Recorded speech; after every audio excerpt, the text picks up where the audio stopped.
கோவாவில் மிக பிரம்மாண்டமா நடைபெற்ற திருமணம் சைலண்டா மாசா என்று கிடைத்த நடிகர் விஜய் என்ன அப்படின்றத பத்தி தான் இந்த வீடியோல நம்ம பார்க்க போறோம்.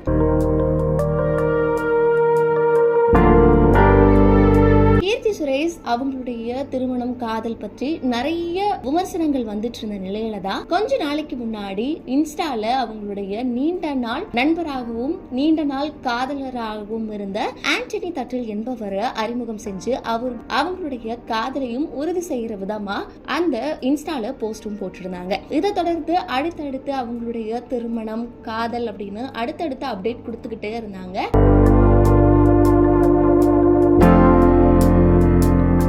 இதன்படி கொஞ்ச நாளைக்கு முன்னாடி திருப்பதியில சாமி தரிசனம் செய்ய வந்த போதும் அவங்களுடைய கல்யாணம் கோவாவில் நடைபெற இருக்கிறதாவும் அதுக்கான தேதி சீக்கிரமா அறிவிப்போம் அப்படின்ற மாதிரியும் சொல்லியிருந்தாங்க.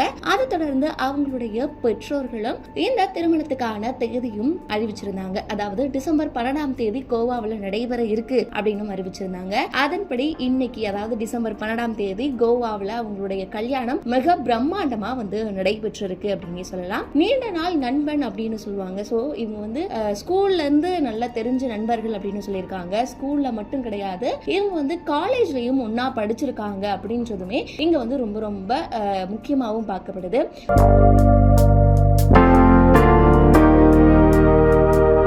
ஸோ ரொம்ப நாளாக ஃப்ரெண்ட்ஸாக இருந்திருக்காங்க, லவ்வர்ஸாக இருந்தாங்க. இப்போ கணவன் மனைவியாகவும் ஆகியிருக்காங்க அப்படின்னு நிறைய திரையுலக பிரபலங்களும் அவங்களுக்கு வாழ்த்து தெரிவிச்சுட்டே இருக்காங்க. அந்த வகையில தான் இவங்களுடைய திருமணத்துல நடிகரும் தாவிக தலைவருமான விஜய் கீர்த்தி சுரேஷருடைய திருமணத்துல மாசா சைலண்டா ஒரு என்ட்ரியை கொடுத்திருக்காரு. கீர்த்தி சுரேஷும் விஜயும் நிறைய படங்கள்ல நடிச்சிருக்காங்க. ஒரு நீண்ட நாள் நட்பு இருக்கு அப்படின்றதுமே நம்ம பார்க்க வேண்டியதா இருக்கு. ஸோ ஒரு பக்கம் அரசியல் அப்படின்னு ரொம்ப பிஸியா இருந்தாலும் இன்னொரு பக்கம் தளபதி 69 அப்படின்ற சினிமா அரசியல் ரெண்டுத்திலயுமே விஜய் பிஸியா இருந்தாலும் அவங்களுடைய நட்பின் காரணமாக கீர்த்தி சுரேஷ் கூட இருக்கக்கூடிய நட்பின் காரணமாக இந்த ஒரு மேரேஜ்க்கு கோவா வரலும் போய் அந்த திருமணத்திலையுமே கலந்திருக்காங்க.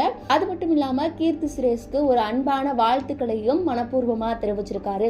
ஒரு நீண்ட நட்புக்காக தளபதி இவ்வளோ பிஸியா இருக்கக்கூடிய இந்த டைம்லயுமே இந்த திருமணத்துல கலந்திருக்காரு அப்படின்றதுமே பார்க்க வேண்டியதா இருக்கு.